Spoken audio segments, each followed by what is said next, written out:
It's the 24th of December, the last day of Vlogmas and the last day of Jonathan's Advent calendar.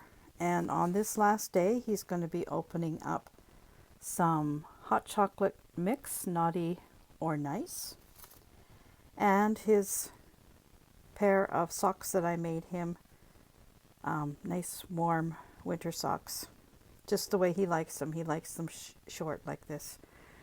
So that is the last Advent gift of this year, and I am really happy to have done this, and I enjoyed it so much I'm already thinking about next year's Advent calendar.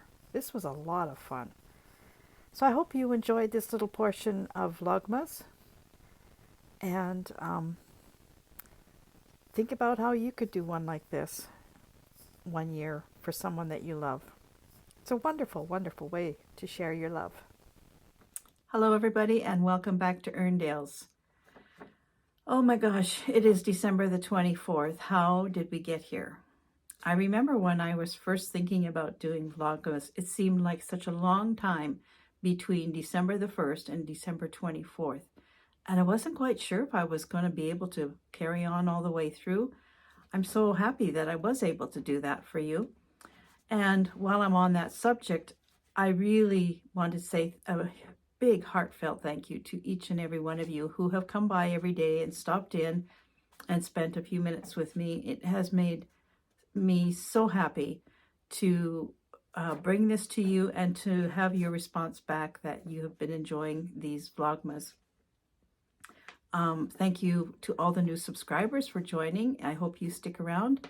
I have a lot of new things coming up in the new year that I think you might enjoy. And your comments. Oh, your comments have been so inspiring. You have been so encouraging with my music and with the content. And, you know, I just love to read every one of the comments that you have left me. So thank you so very much for that. You've made this journey with me, and you've made me very happy to be doing it. So today, I'm bringing you the last two lullabies of Christmas, and I think that these last two are the most traditional and the most known of all of the lullabies of Christmas, and they are Away in a Manger and Silent Night. But before I do that, I was looking for a poem that I had written, and maybe I had read it to you last year, I can't remember. I've actually written quite a few Christmas poems, and I've written quite a few Christmas short stories. But I was looking for that one particular one, and I can't find it. I don't know what I've done with it. But I have folders of my writing all over this studio, the desk part of the studio, and I need to spend some time and get myself organized because, everything is all over. So I did find a different one, though, and this one was written in 1995. And I actually think that in 1995, I wrote this and I put this in my Christmas cards. And if I remember correctly, you could have sung this to something because I wrote it to go along with a song, but I can't remember what that song was. I wish I would have jotted it down. So you could have actually sung it to a tune, but I don't know what that was. That was quite a while ago. So I'm going to read you this one, and hope I can get through it. It's called Christmas Memories. With soft snow gently falling, the evening turns to night. I sit and think of Christmas, and at once my thoughts take flight. It has always been a special time, from childhood to even now. The sights and sounds and scents always get to me somehow. I remember the smell of baking, weeks before Christmas drew near. Boy, do I ever. Trees and rooms brightly decorated are pictures I still hold dear. As a child, it was exciting waking up on Christmas morn, opening gifts and rejoicing in the day that Christ was born. Loved ones always present, more it seemed round this time. Happy faces and warm embraces are a favorite memory of mine. Our dear ones now departed, whom we miss with all our might, especially when we sing or hear the words to Silent Night. Each year we make new memories, new joys to add to old, much different ones than childhood, but as wonderful to behold. With all my Christmas memories, to me so very dear, I wish for you such treasures be yours throughout the years. Yeah, so that was 1995 in my Christmas card. And I wish I could remember what song you could sing it to, because maybe I would have tried singing it to you or not. Okay, so Away in a Manger and Silent Night. I will read you the little history on them. Away in a Manger.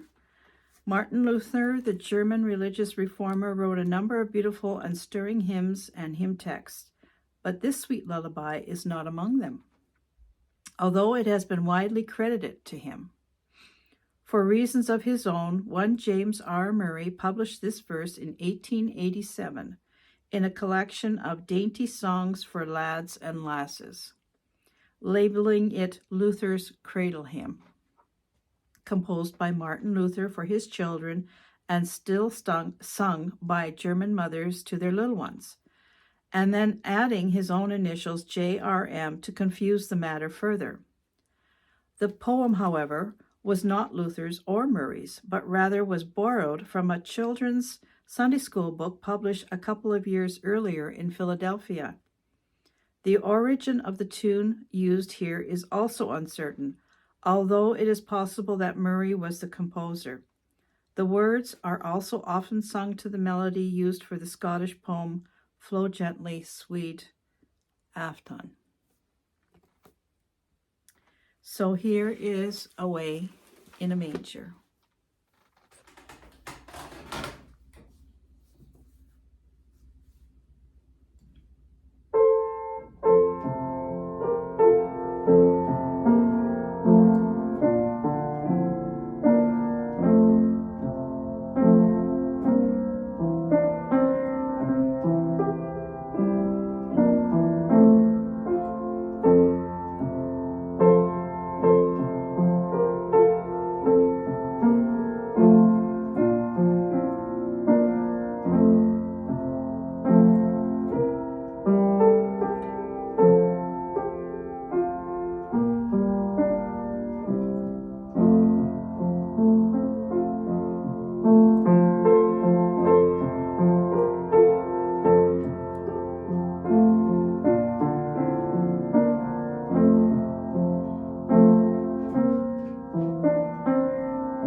Silent Night. English words adapted from the original German of Joseph Mohr, music by Franz Gruber. Now there's a lot of stories about Silent Night, how it was written, how it was performed. And the one that I grew up hearing was that a mouse chewed the bellows of the organ that was supposed to be playing this song on Christmas Eve. I'll read you the one that I found. On the afternoon of Christmas Eve in 1818, in a tiny village high in the Austrian Alps, Joseph Mohr, the local Catholic priest, wrote some appropriate stanzas of the season. The church pipe organ had given out. Maybe a mouse did chew it. And could not be repaired in time for that evening. So the church organist, Franz Gruber, wrote a simple tune, setting the words for a tenor, a bass, and 2 guitars. That very evening at the midnight service, Silent Night was heard for the very first time. The song soon made its way beyond the town of Oberndorf, but anonymously without mention of composer or poet. Until the 1850s, neither Gruber nor Mohr, living in their remote village, knew that their song was rapidly becoming the most beloved piece of Christmas music ever written. Nor did the world know of Gruber and Mohr. So maybe it was a mouse that caused all of the kerfuffle, but it is one of the beautiful ones. So here is Silent Night. Wherever you may be, whichever country you're living in, however you celebrate this season, I wish you joy, hope, peace, and love. From Erndales to you, Merry Christmas. Stay well, stay healthy. I'll see you in the next year. Blessings, everybody.